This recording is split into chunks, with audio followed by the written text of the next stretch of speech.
one of these 8 people will turn into a werewolf. Can you guess who it is when we stop the film for The Werewolf Break? See it, solve it, but don't tell. The beast must die.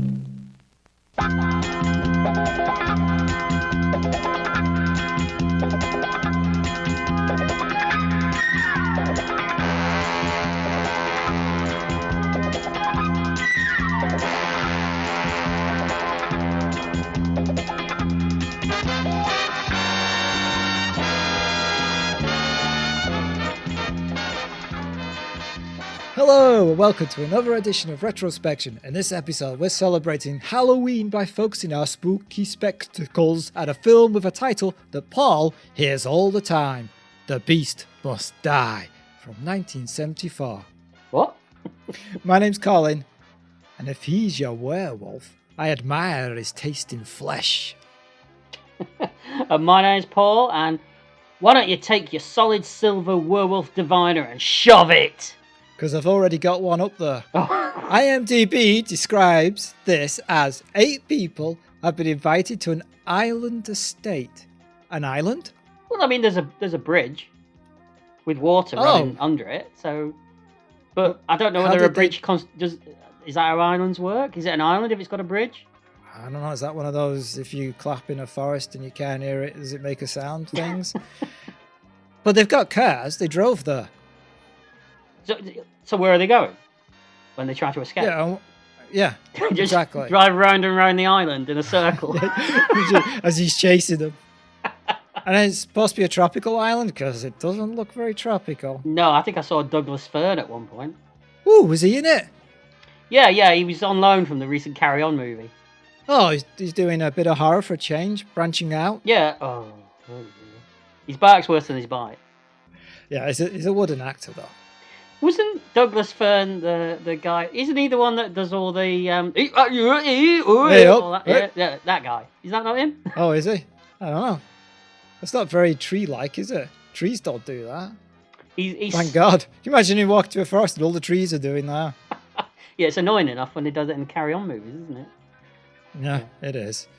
So IMDb describes this as 8 people have been invited to an island estate for the weekend. One of them is a werewolf. Can you guess which one?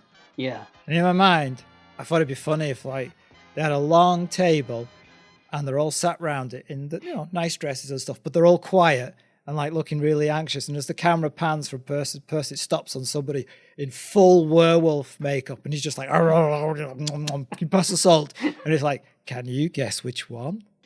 Mind you, werewolf makeup would be a thing in this movie. We don't even get that, really. No, we don't. We get a wig. We get a wig, yes, and that's just on Michael Gambon. Oh, yeah. No, there's 2 wigs in this film, because the other one is on the German Shepherd. Not all the time. Sometimes he doesn't have it.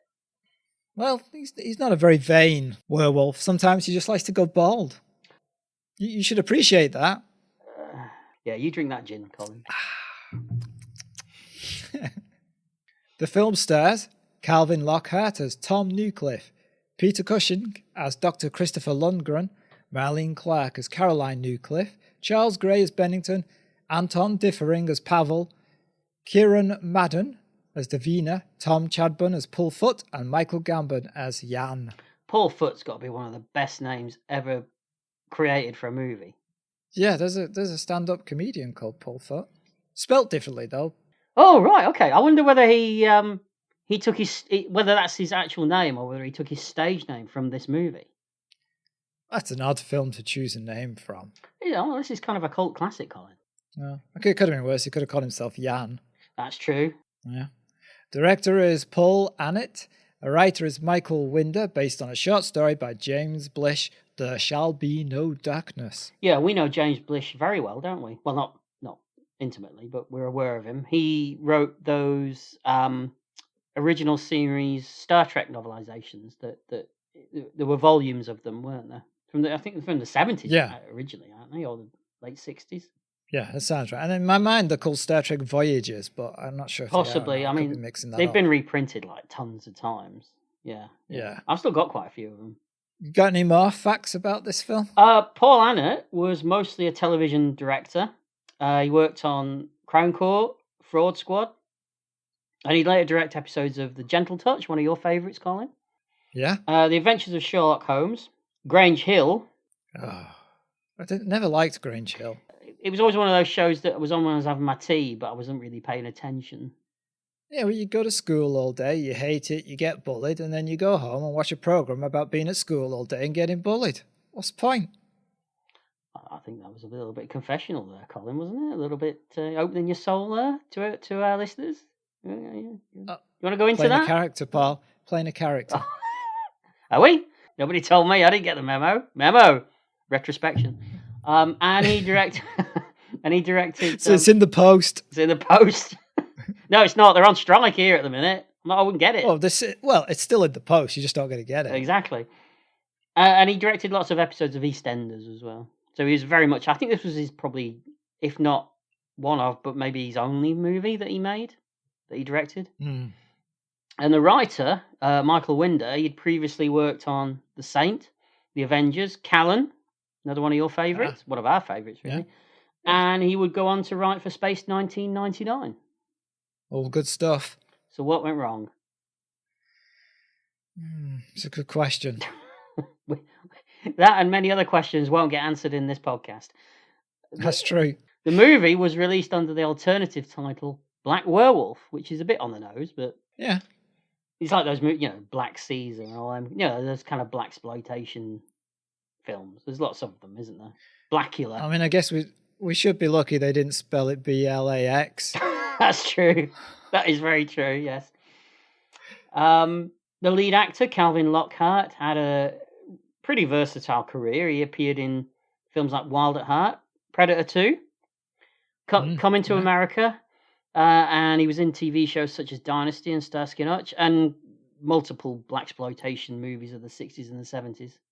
Yeah, I've seen him in Cotton Comes to Harlem, The High Commissioner, Dandy and Aspic, and Salt and Pepper, which is that's a terrible film with Sammy Davis Jr. and Peter Lawford, but set in England.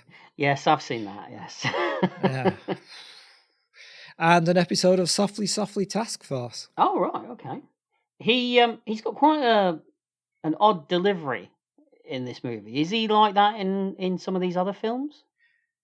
Sometimes he's very theatrical and seems over the top, but I'm not sure if that's what you're meaning here. Well, he's almost Shatner-esque at times in this.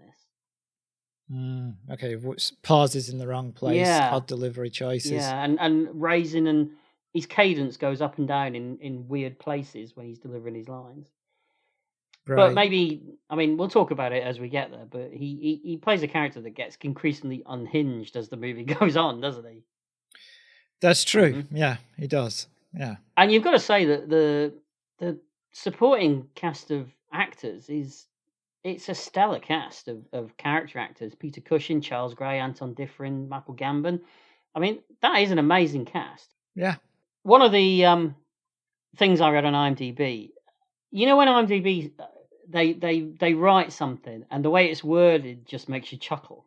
Mm-hmm. They said that, and this is how it was written: the werewolf was played by a German Shepherd. Played.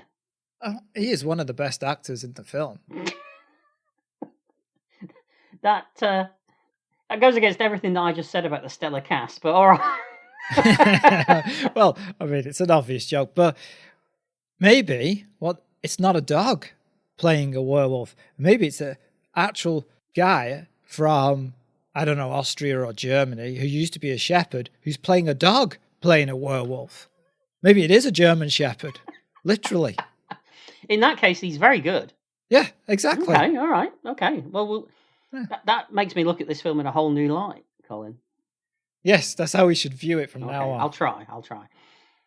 Robert Quarry, and Robert Quarry from the Dr. Phibes movie that we did not too long ago? Yes. I say not too long ago. It could have been like 2 years ago. Time is irrelevant on the podcast, really. I'm not sure I can see him in this. I can see why, because he plays the rich, superior person quite well, but I'm not sure he has the toughness. Grit. Toughness, yes. You're thinking more of a Richard Roundtree kind of guy. Yeah. But the producers changed to Lockhart just basically to cash in on the whole blaxploitation craze that was going on at the time. Hey, if James Bond can do it, why not Amicus? Absolutely. One of the more strange things that I read was that Dame Shirley Bassey was supposed to be in this movie, but became quote unquote unavailable and had to be replaced. She read the script. I think so, yeah. There's no way I'm doing that. I'm guessing that she was supposed to play the Caroline part. Oh, right. That's what Werewolves are forever. Yeah. This was the last Amicus horror that had the producer Milton Subotsky involved with it. Now, he was the one that came up with the whole werewolf break. But I'm sure we'll talk about that when we get there. Yeah. Yep. Okay. Lots of things to say about that. Yep. And it was filmed at Shepperton Studios, which isn't too far from me, Colin. Oh. Keep meaning Nice. to go and have a look, but I think it's all closed off at the moment. What are you going to see is a giant shed.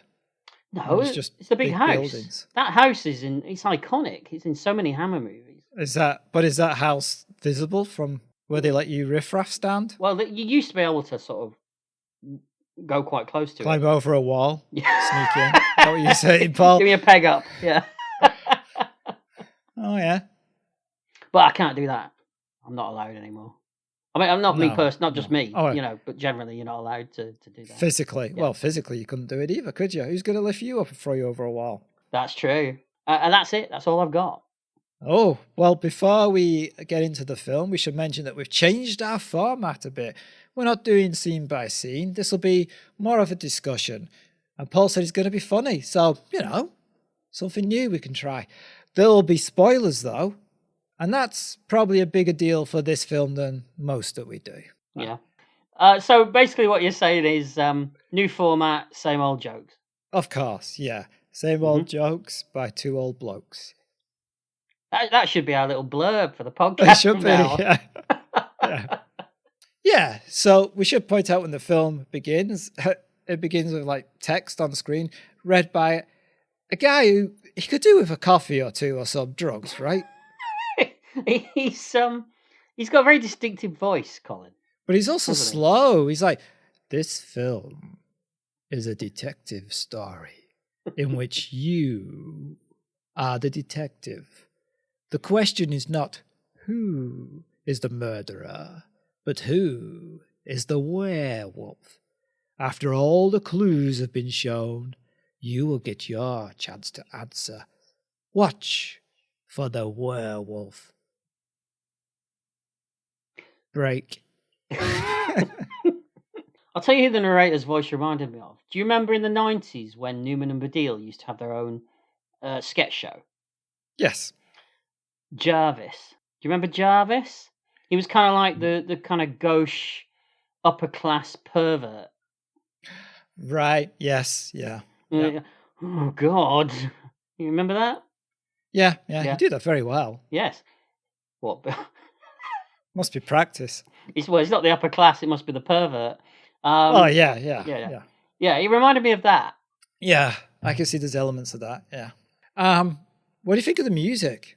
I think that this is great 1970s, and I can only describe it as wacka wacka music. It does kind of feel a bit out of place in this film, but it does. It reminded me actually of Police Squad. Yeah, I know what you mean. It's almost like it's a parody, isn't it? Yeah, I kept waiting for it to go, The Beast Must Die, a Quinn Martin production. Tonight's episode, Werewolf, they're a wolf, guest starring Peter Cushing. That kind of thing. With him driving in his Land Rover and he's passing, the Arc de Triomphe or something like that. Yeah. Yeah. But it's good music, though.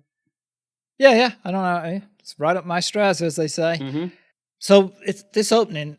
We got a helicopter flying over, and Tom's running along, and there's people chasing him. It's very much like The Most Dangerous Game.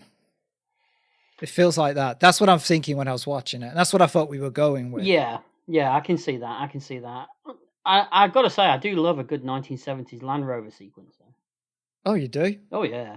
I didn't know you had a fetish for Land Oh, Rovers. 1970s Land Rovers. Come on. Yeah. Yeah. All right. I'd love one. I'd love to have one. Why don't you get one? Because I don't live in the 1970s, so... You could get them off eBay or somewhere. God, eBay. 1970s Land Rover. You They're reckon? on eBay. You reckon? Yeah. All right, I'll Yeah. have a look at that later. Yeah. All right. During the chase through the woods at the beginning, wouldn't it have made more sense for him to be wearing camouflage gear rather than... I mean, his tight black outfit does look very snazzy, but doesn't really blend in with his surroundings, does he? No, but I mean, obviously at this point we don't really know what's going on. We think he's being chased, but his guests are not going to have camouflage gear on. Although, really, is he supposed to be, at this point, being the werewolf? Well, I guess... He's testing the equipment as if the werewolf is running. I guess he is, yeah. I guess that's what they're going with. So he should have thrown on like a rug or something. Right? Big fur coat. Really? Yeah. Yeah. Yeah, it would have made more borrowed sense. Borrowed it from the German Shepherd. He's not using It's it. the same one. No, he's not in this scene. He's not very good at avoiding detection either, is he? I mean, he stumbles over microphones and cameras left, right, and centre in this bit, doesn't he? There's a lot of things that this trained hunter is not good at. Also, what's powering these cameras and these microphones? Well, it does have that 1970s gadgetry thing going on, doesn't it? Part of me wondered whether all this technology was built by Knight Industries. I mean, it's got that kind of how does it work vibe to it, hasn't it? And it doesn't talk to you, so... Well, that's true. Doesn't he make out later to the Pavel guy that he meant to do all this stuff, though, where he, stumbles over the microphones?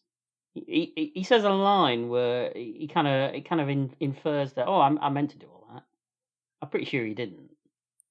Was he? Yeah. Maybe he's been to the same school as you. What do you mean by that? Nothing. Shall we point out the fact that we recorded for 20 minutes and I didn't actually press record? That's why you're going to hear disdain for the rest of the episode from me. No change there then. But best material too, those 20 minutes, gone forever. I know. Never mind, eh? So he's running into woods, so that helicopter's a waste of time. Can't see him in the woods. Yeah, that's right, yeah. And we're out soldiers chasing him. Where's he going? And then, the microphones are so sensitive, they could pick up his heartbeat. Did they just look like microphones? I mean, they didn't look special, did they? They just looked like microphones that someone's just planted in the ground, like actual microphones that you would sing into. Right, and there's a control center, and there's a guy sitting in the control center, right? That's Pavel. Yeah, played by Anton Diffring, who must have had the easiest gig in his career he's ever had in this movie. He just sits in a chair calling out meaningless grid references for most of the film, doesn't he? Yeah. He confused me at the beginning because he went, we can hear his heartbeats. Oh. And I was like, oh, guy's got more than one heart. What's going on here? Time Lord. I know. I thought, he's the werewolf. Job done. Film finished. I was waiting for him to be the werewolf at the end of the movie, I have to say. Well, I guessed who it was, but not through any clues. It was purely a guess. Both? Or absolutely. No, the second. Well, no. I guessed who the main werewolf was, and I guessed what the ending would be. Right. Okay. Mm-hmm. It's fairly predictable. But one of the ending I worked out, but the actual werewolf was a guess because there's no clues in this film that tells you. No, not at all. No. The film does its very best to point in one direction, but it does it so much that you're like, well, that's not going to be it. Yeah, it tries to lead you to a particular conclusion, so you know it's not going to be that person. Yeah. So we should point out that they're not really chasing Tom. Mm-hmm. He's doing a test of all his defenses he's set up because he owns this estate. That's right, yeah. And he's the one that's called everybody here to find out that one of them is a werewolf because he believes him, so he's going to have a meal and he's going to do all these tests. Mm-hmm. And then he's going to kill the werewolf, essentially. He's going to murder one of the guests. Yeah. Which is how fine. Did he get but how did he get all these people to this place? Yeah, it's never really explained what the invitation said. got an invitation to go to this island that it's not an island, but it's got a bridge for dinner. Who's it from? Guy, I don't know. Should we go? Yeah, all right, let's go. I mean, they got nothing on that weekend, but I know what you mean. There's nothing linking any of these people together. They've got nothing in common. And only two of them have, Jan and Davina. Yeah, they know each other. Davina used to be his music pupil, and they had a fling, and then they separated. And then Jan got ill, and they got back together again, right? Yeah, yeah. So they're the two, but the rest don't know each other. I mean, it makes sense that Peter Cushing's character's there because he's the werewolf hunter, isn't he? He's the scientist guy. Yeah. Okay. So I guess he was in on it from the beginning. Well, do you think that, or do you think that maybe Tom suspected him of being the werewolf and that was just a cover? I mean, basically, if you're a werewolf hunter, wherever you go, there's going to be werewolves.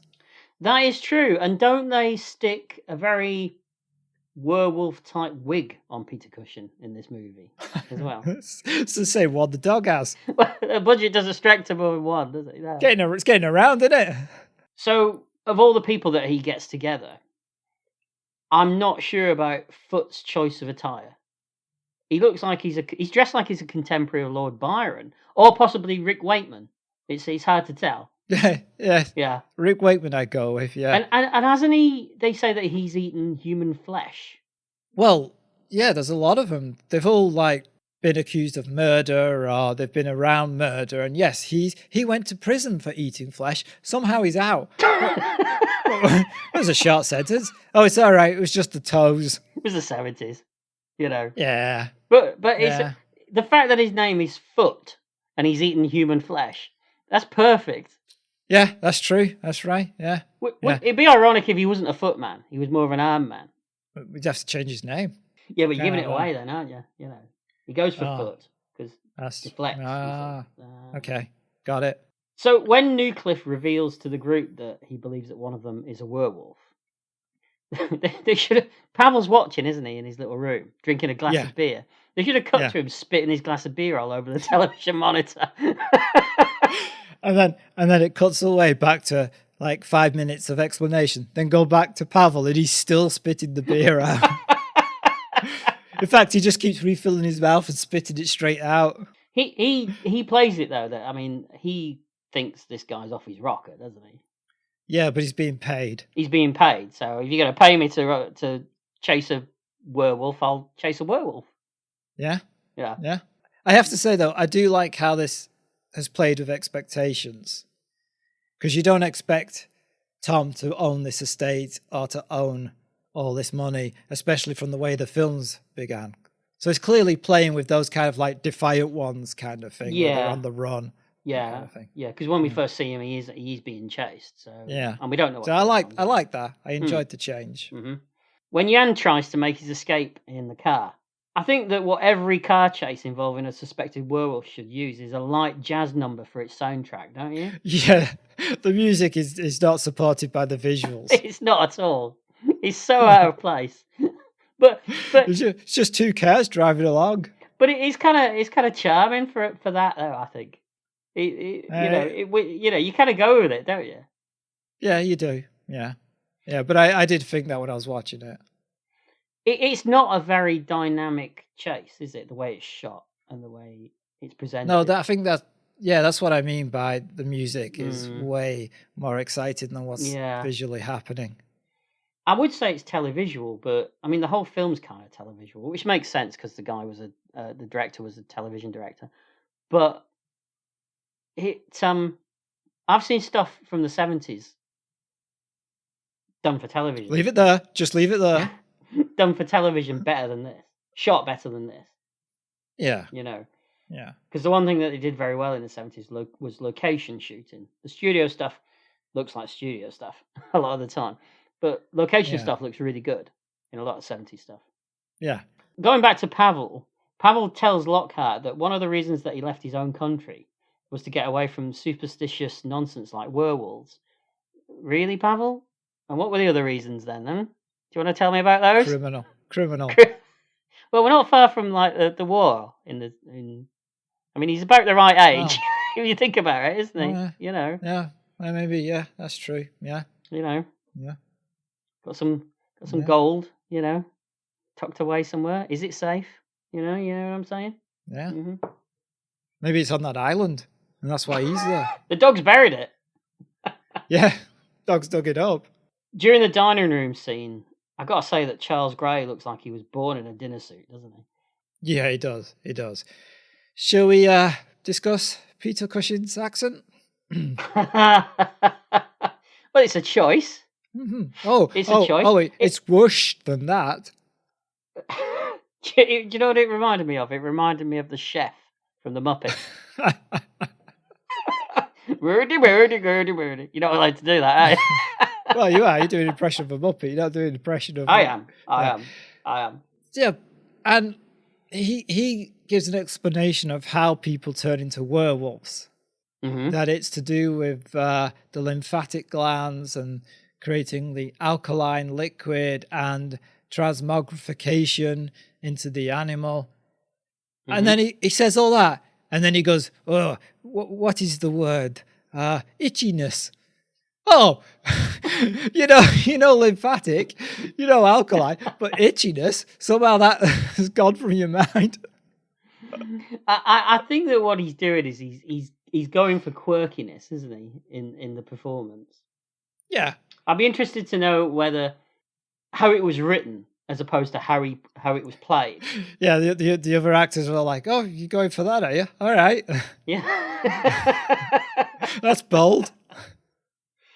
It's interesting though how this movie kind of removes all the supernatural elements of werewolves, doesn't it? And it tries to, Lundgren's explanations, they're all very scientific. Yes. I mean, it's pseudoscience, but it's scientific. There's no mysticism involved in it like you get sometimes in werewolf movies.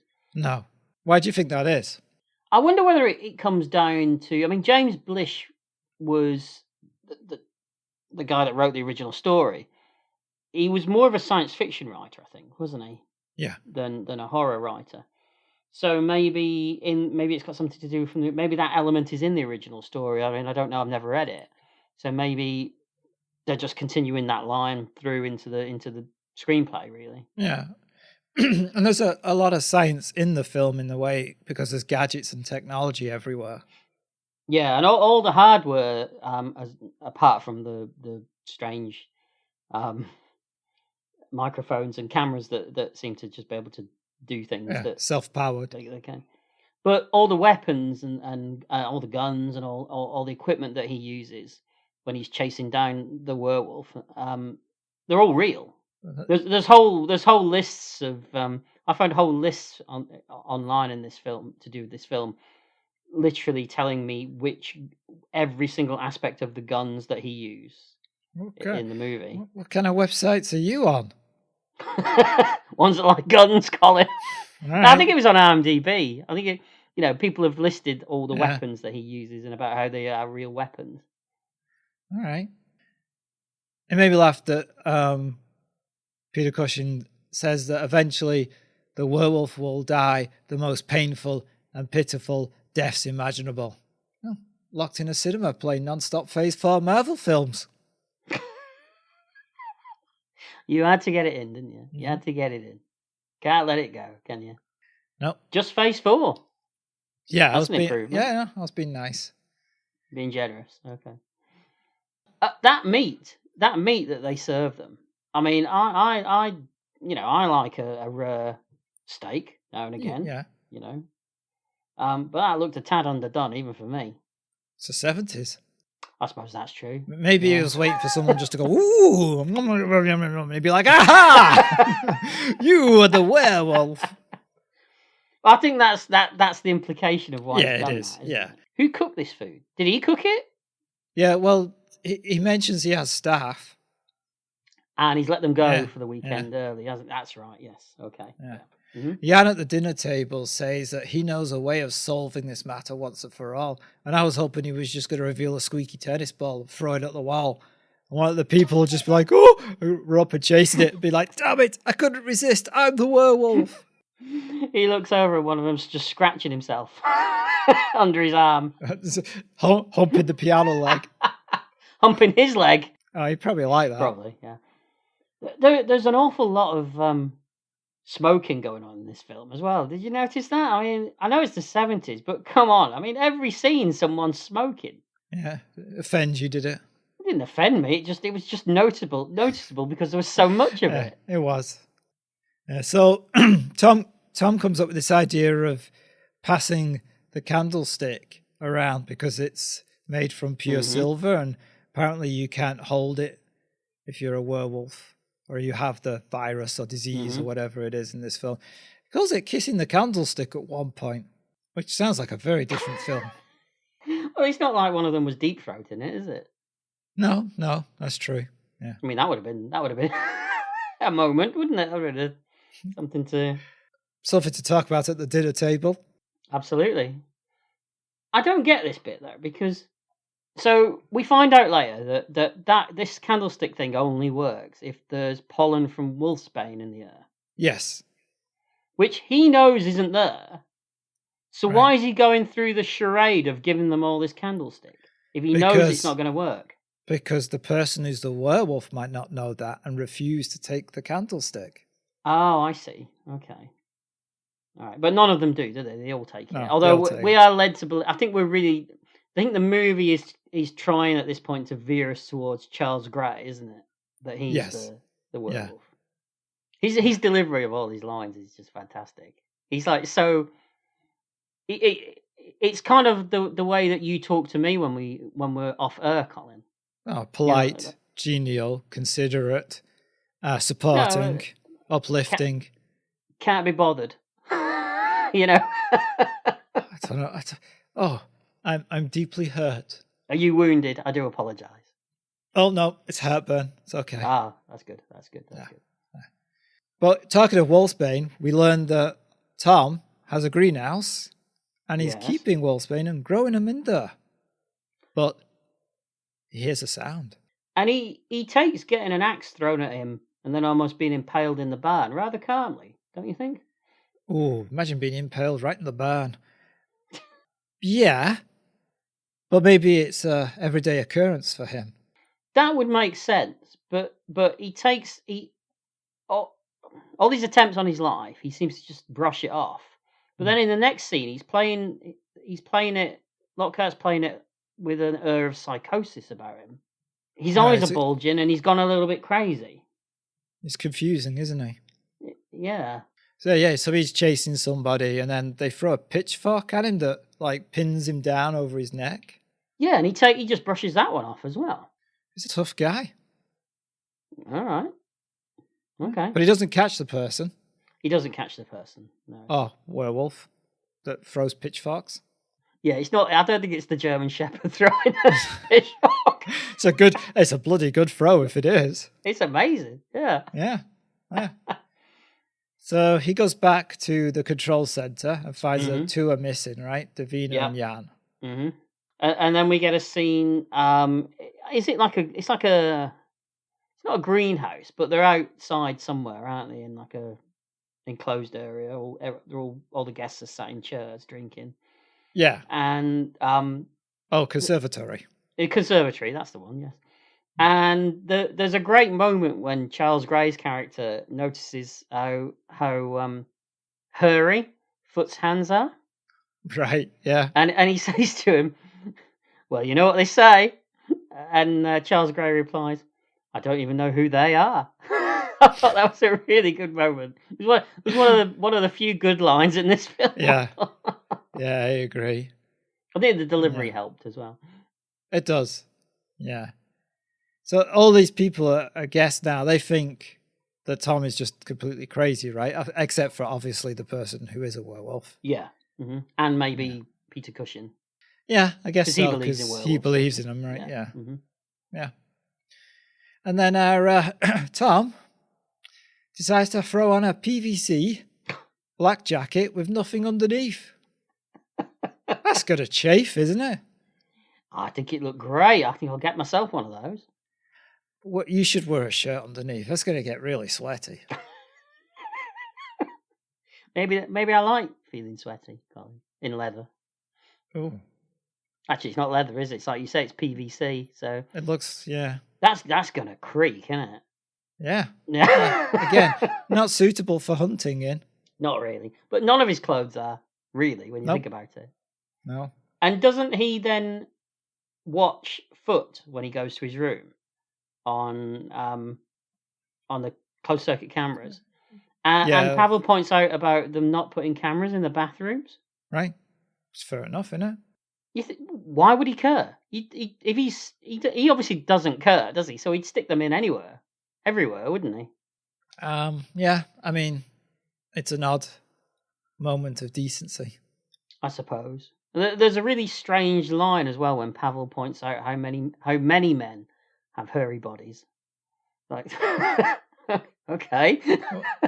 Well, isn't he just pointing it out that it doesn't mean he's a werewolf just because he's really hairy? Yeah. It was just a strange line to say that many men have seen got a few hairy men in his time. That was what I was wondering about. Yeah. I think it's funny that Tom then goes to sleep and makes Pavel stay up all night. Well, he's paying him, I suppose, but seems a bit harsh. Oh, I don't know. He's being paid to do a job. But he's obviously been up all day setting up. So when's he supposed to have a nap? It's not going to matter in a minute, though, is it? So... No, that's true.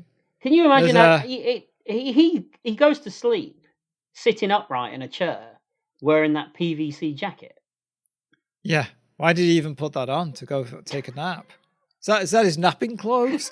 It's like his smoking jacket, but it's PVC.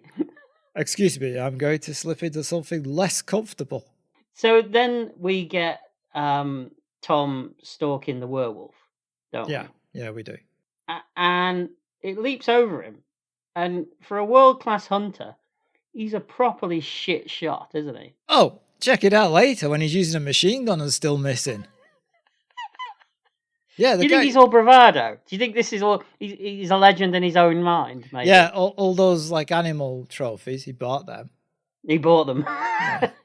Off the 1970s eBay equivalent, which would have been what? The car boot? Yeah, he just went down. Yeah. You got any animal heads? I got tons, mate. Did he say it exactly like that as well? Yeah, we got tons, mate. Got rhino. Yeah, because he talks differently when he's not, playing the hunter. I was like, hey, you got any other meds with animals? They're like, yes. You said very northern. Yeah, well. I hope.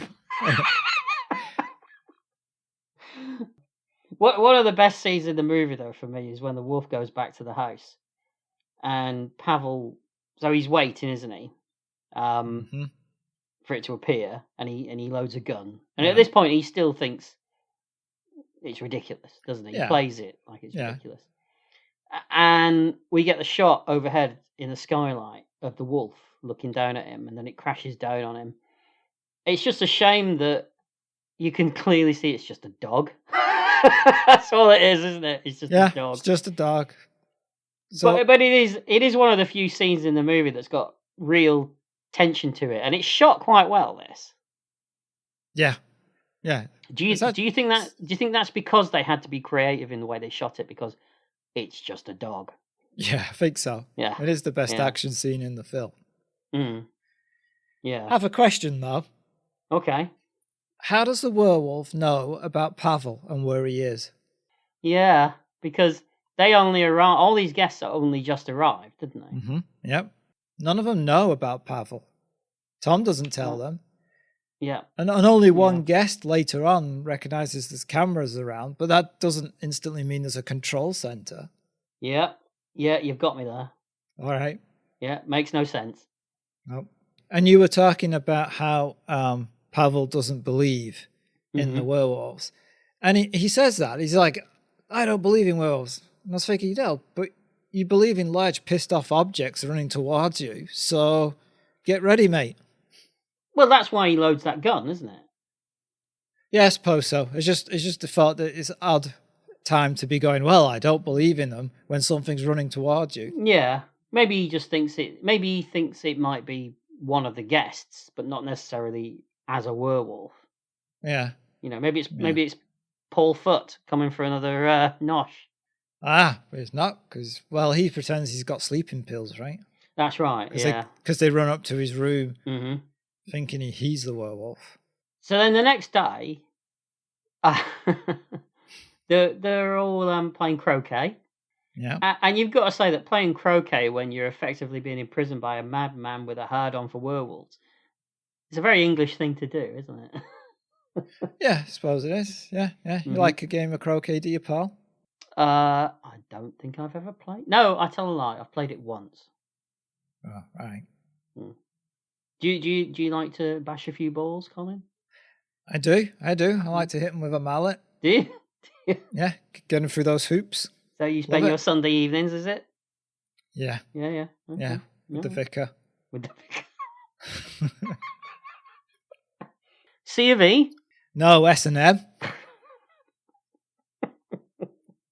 And you always come up with something. That's why I do it. So during the second night's dinner scene, Tom's even more unhinged now, isn't he? He's like bug-eyed at one point, the way he's talking to everybody. So I want to ask you, top 3 werewolf movies, go. This is putting him on the spot. I don't really watch them. I can't even think of any with werewolves in. Oh, wait, no. Dog Soldiers. That would be in my top 3 as well. Yeah. Name me some werewolf. I don't think I've got 2 others. I would go American Werewolf in London. Oh yeah, sorry. Yes, I have that on 4K. Love that film. Okay, so Dog Soldiers, American Werewolf in London. And The Beast Must Die, obviously. Oh, obviously. Yeah. Yes. Yeah. Definitely. Yeah, it's in there. Yeah. And failing that, probably The Howling. Failing that, the what? The Howling. The Joe Dante movie. Ah, right. Mm-hmm. Yes. I just want. I knew that you'd struggle at that point. So I just thought what you'd come up with off the top of your head. That's all. Yes, that's something I think of. Okay. Well, Dog Soldier's not really a werewolf film, is it? No, it's a war movie. Yeah. Mm-hmm. Yeah. It's a siege movie. Ooh, And you know, like, I love a siege movie. I do like a siege movie. Mm-hmm. Yeah. Yeah. So back to this movie. Those 1970s helicopters, they don't look safe, do they? No, they don't. They actually look like a Meccano set. That's exactly what I was going to say. It just looked like a bunch of Meccano pushed together, doesn't it? Yeah.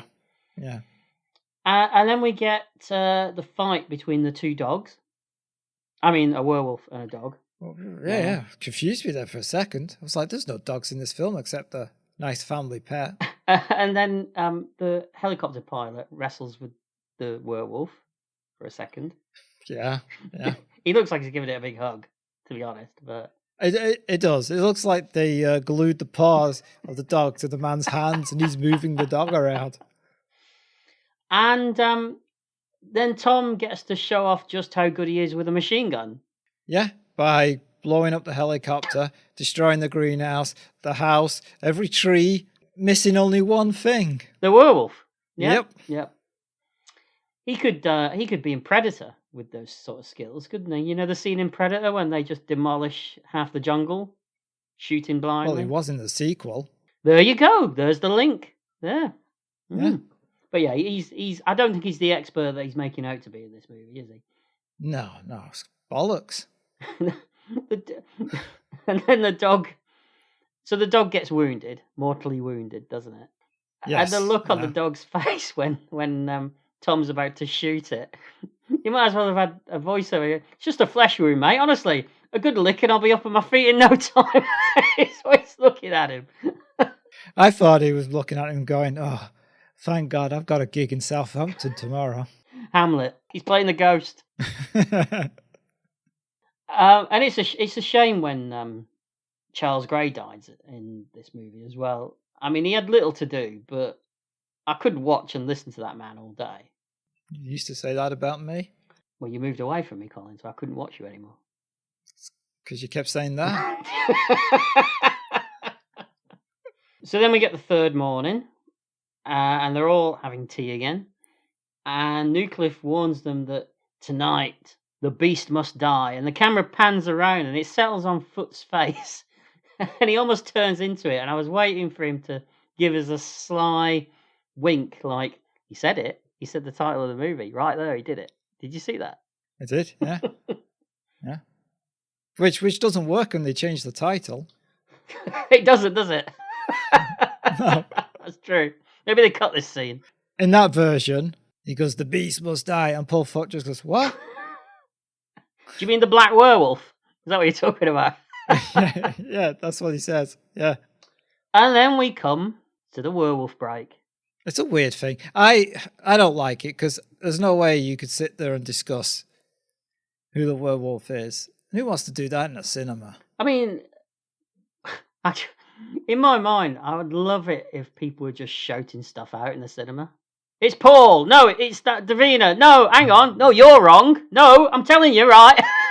For 30 seconds, everyone's arguing. Right? Just chaos. Just start fighting. Or someone just gets up for a pee.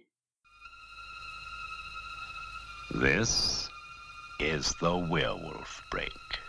Have you guessed who the werewolf is? You have 30 seconds to give your answer.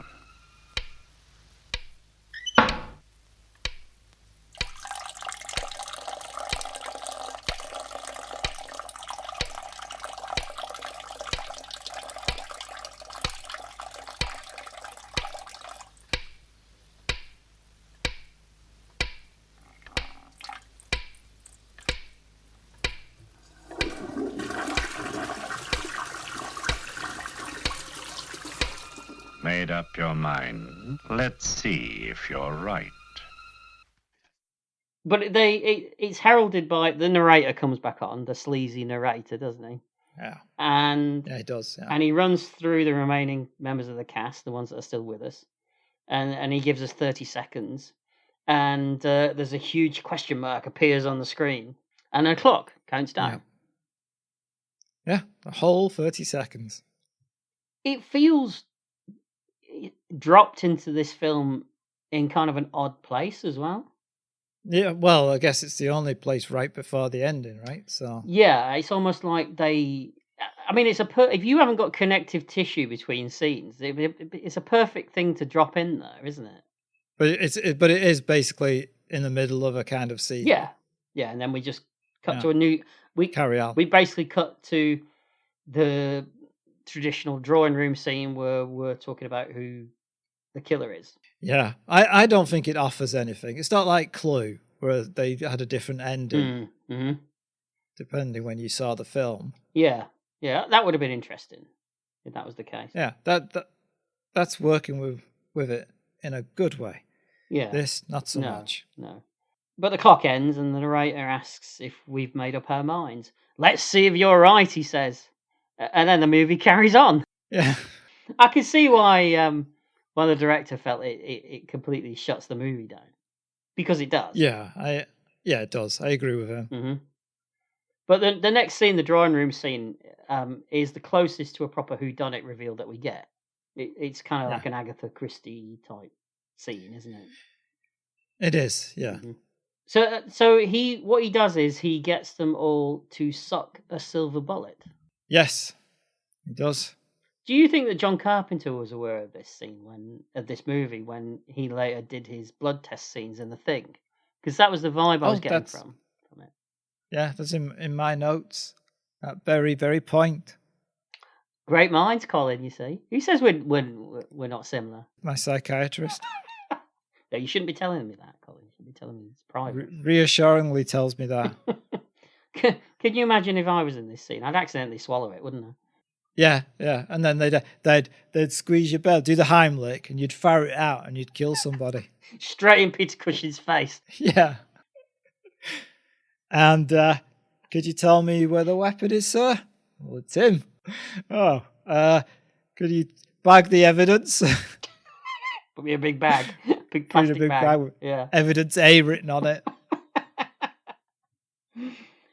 So the next thing now is we find out who the werewolf is, or one of the werewolves, because at this point we still don't know if there's two, so there's only one. No, wait, we've never known there's two. It's always just been one. Yeah, what I'm saying though is there is going to be two, but we think this is the werewolf, And it turns out to be Caroline. So did you guess correctly, Colin? Well, that's not what the guess is about. This isn't the werewolf. No, this is the accidental werewolf, Yeah, if you will. Yeah.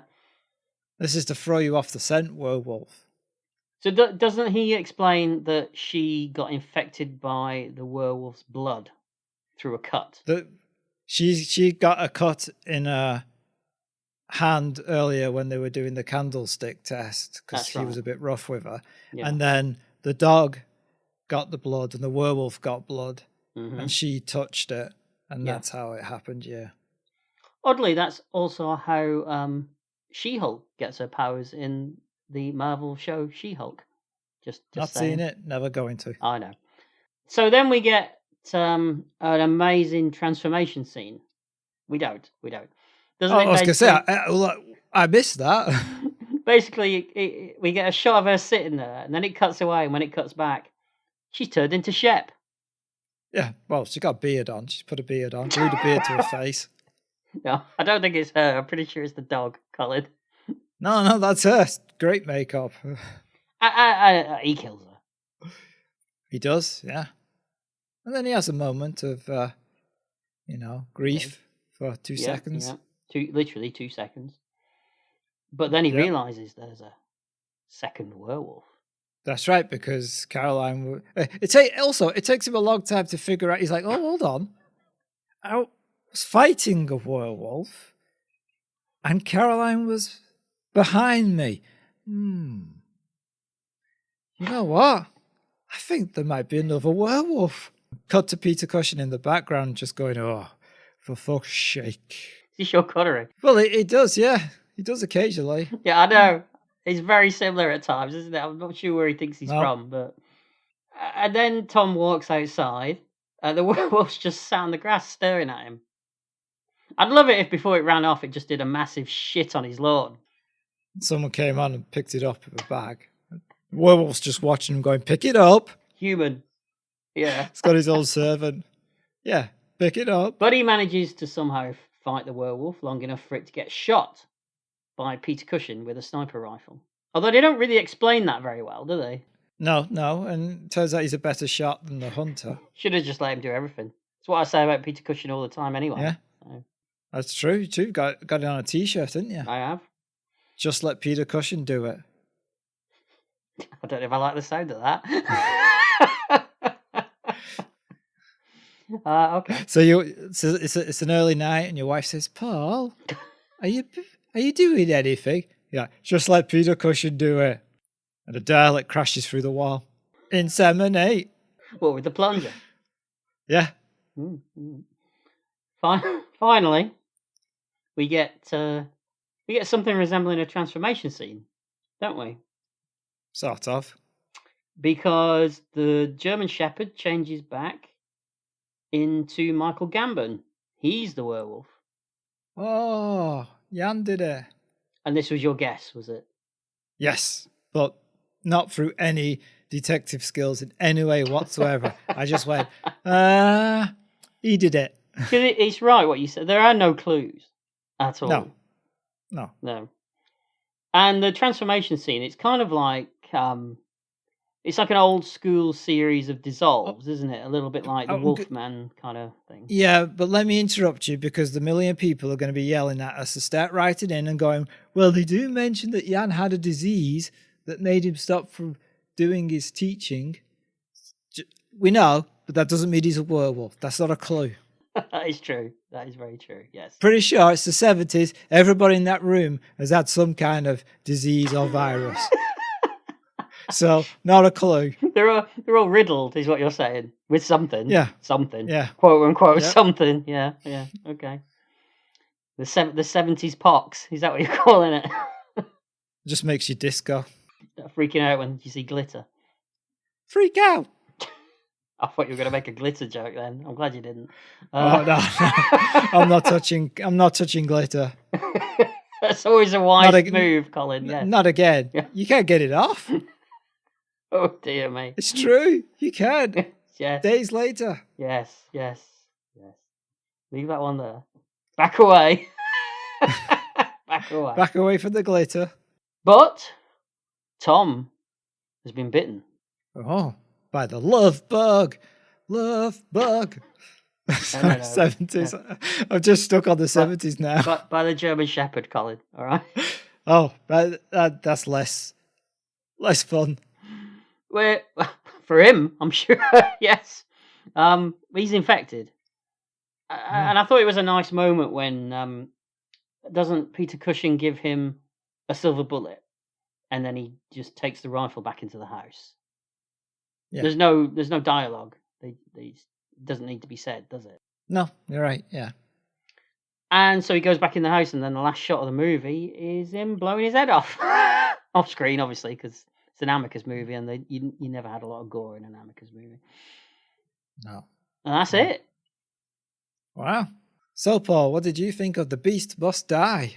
The idea of a whodunit werewolf story, that could make a great movie, don't you think? Oh, hold on. I can see where you're going now. Yeah. You've already given it away.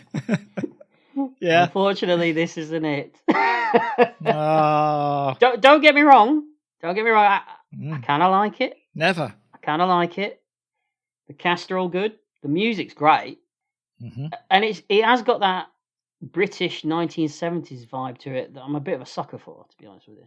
I like all that kind of thing. Yeah, you are. But God, it's slow, isn't it? I mean, it's not a lot happens really in this movie, does it? No. He calls some people over. Yeah. A couple of them get killed. He runs around a bit, missing stuff. Mm-hmm.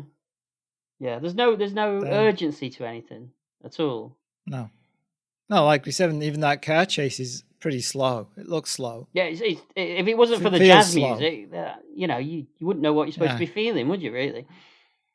No, remorse. The remorse. That was the director. The werewolf's bad. I mean, it's one of the worst screen depictions of a werewolf I think I've ever seen. I mean, it's clearly just a very unthreatening looking dog, isn't it? In most of the shots. Yeah. It's not even a dog snarling. No. They've not even put. They put that bit sometimes into dogs so that they push the lips back. Yeah, they don't even do that. I don't think. Sometimes it's licking its own balls. I think in shots. If the film had a budget to give us a half decent monster, then I think that would have distracted a little bit from the plodding script, at least. Yeah. But it doesn't. It felt like an extended episode of something like Tales of the Unexpected or one of those Hammer TV shows. You could have done this movie in an hour, tops. Yes, you could, definitely, yeah. I do love Amicus, almost, as much as I love Hammer. Almost. Ooh. Especially the anthology horrors, of which we've done one, I think. Yes. And the anthology horrors are the ones that Amicus are remembered for. But this just doesn't stand out from the crowd at all. And that werewolf break's kind of silly and pointless. But I mean, it's a silly, fun bit. But it's a gimmick. Yeah. Is it a hit? No, not really. But I do have a bit of a soft spot for it. Do you? It's right there. Is that heartburn? You mentioned it could well be. It could well be. You got it now. Yeah, it's not a hit, but I kind of like it. No, all right. No. What about you then? I think I know where you're going with this. It's not. I'm gonna say it straight away. It's not a hit. Okay. Mm-hmm. But boom, we're done. Yeah. We could have done that an hour ago. I know. I don't hate it. Okay. I like the idea of it, and I appreciate the opening sequence. I thought that was good. Mm-hmm. Yeah. That set me up nicely, that did. The gimmick's rubbish. I like all the actors, although I could think of better actor than, well, not better than him, but just different, like Richard Roundtree or someone like that. And they made the character a bit more like an actual hunter, that he was good at what he was supposed to be good at. Yeah. And I think some of the other actors don't get a lot to do. Mm-hmm. Really? Michael Gambon does hardly anything, does he? Really? And he's the werewolf at the end of the movie. Yeah, that's probably why they didn't give him much to do, to forget about him. I think his herpes does more than he does. He's got what? His herpes. Oh, No, you can get his herpes. you get medication for that, can't you? I think. Don't know much about it. Topographical cream, Colin. That's Yeah. what you need. Yeah. Is that one you find on a map? That's right. All right. But you know what? I kind of enjoyed it. The silliness of it, the gadgetry, the fact that it is a blaxploitation film in a way. It borrows the elements from that. So, not a hit, but I didn't hate it. It was fun. Oh, well, there you go. Well, so that's the end of another episode of Retrospection. Thank you for listening, and thank you to our current Patreon supporters. Don't forget you can reach out to us on Facebook and on Twitter at Retrospecky, and check out the Retrospection Spotify playlist. And also, reach out, let us know if you like this new format, or whether you prefer the old one. We won't listen, but it's worth a try. Yeah, we never go back. We never look back. No. No. But for now, goodbye. Bye.